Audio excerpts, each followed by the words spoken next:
আসসালামু আলাইকুম। চলে আসলাম নতুন একটা ভিডিও নিয়ে। আজকে আমরা কোথায় যাচ্ছি? আজকে আমরা প্রথমবার আমি আর বাবু ট্রেনে চড়ব। আমরা বগুড়া যাব, আমার ভাবির গ্রামের বাড়ি, মানে ওনার বাবার বাড়ি।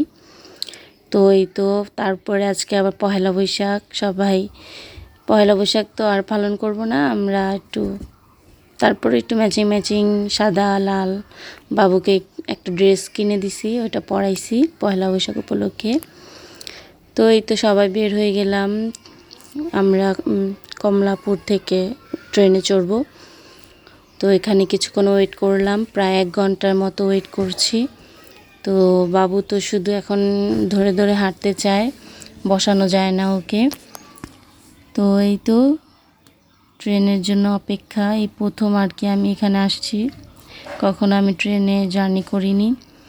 তো ভাবছি ট্রেন জার্নিটা মনে হয় খুবই ভালো হবে। হ্যাঁ, ভালোই, বাচ্চাদের জন্য খুবই সেফ, কিন্তু ঝকঝক ঝকঝক আর এত স্লোভাবে যায়, অনেক সময় লাগছে, প্রায় 7 ঘন্টার মতো সময় লাগছে আমাদের।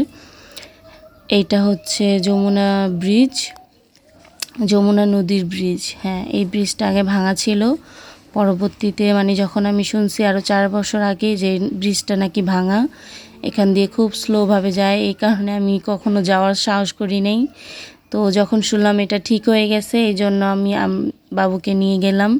তা না হলে যে মানে যাওয়ার কোনো চিন্তা ছিল না, কারণ এটা একেবারে একটা রিস্ক। কিন্তু নদীতে পানি নেই, পুরাই চর উঠে গেছে, বালি দেখা যায়। এই তো গরম, এই জন্য সব বাচ্চাদের জামা কাপড় খুলে দেওয়া হয়েছে। সবাই যাচ্ছি ভিউ দেখে দেখে।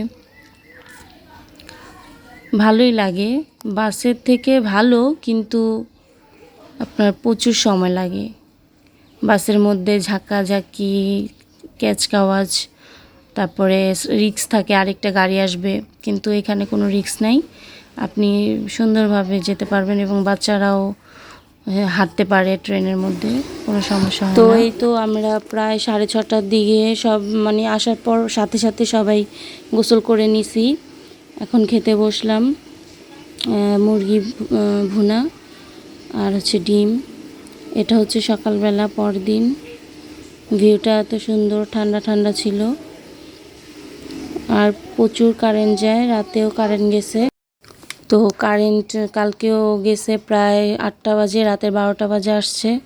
তো দোয়া করছি যাতে রাতে আর কারেন্ট না যায়। তো রাতে আর কারেন্ট যায়নি, সকাল 7:30 বাজে গেছে। আজকে এখানে শেষ করলাম।